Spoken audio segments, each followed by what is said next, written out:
विदर्भातील सर्वात मोठी अतिक्रमणग्रस्त वनजमीन मुक्तीची मोहीम बुलढाण्याच्या मोताळा तालुक्यातील राजूर शिवारात सुरू आहे। या भागातील जवळपास 1,500 एकर वनजमीन ज्यावर गेल्या 20 वर्षापासून अतिक्रमण करण्यात आले होते, त्यावर अतिक्रमणाची कारवाई सुरू असून लवकरच ही अतिक्रमणग्रस्त जागा मोकळा श्वास घेणार आहे। जवळपास 100 वन कर्मचारी, 50 पोलीस कर्मचाऱ्यांसह एक SRPFच्या कर्मचाऱ्याच्या देखरेखीखाली खरं तर ही कारवाई सुरू करण्यात आली आहे। विदर्भाची या ठिकाणी सर्वात मोठी कारवाई सुरू आहे। जवळपास 20 ते 25 वर्षापासून या वनक्षेत्रावर अतिक्रमण होतं आणि या लोकांनी जिल्हा वन हक्क समितीकडे दावे दाखल केलेले होते।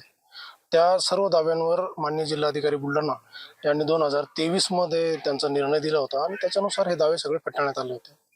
त्याच्यानंतर 2024 मध्ये माननीय जिल्हाधिकारी यांनी त्यांच्या दाव्याचं पुनर्विलोकन केलं, फेरनिरीक्षण केलं आणि त्यानंतर सुद्धा त्यांना असं आढळलं की या दाव्यांमध्ये काही मेरिट नाही, त्याच्यामुळे दावे पुन्हा फेटाळण्यात आले। आणि मग तो निर्णय जेव्हा आमच्याकडे आला त्यानंतर आम्ही असा निर्णय घेतला की आता हे वनक्षेत्र मोकळं करून आपण आपल्या ताब्यात घेतलं पाहिजे आणि त्यानुसार आम्ही जमीन महसूल अधिनियम 1966 कलम 53 आणि 54 अंतर्गत कारवाई करून हे क्षेत्र आज आम्ही आमच्या ताब्यात घेतोय।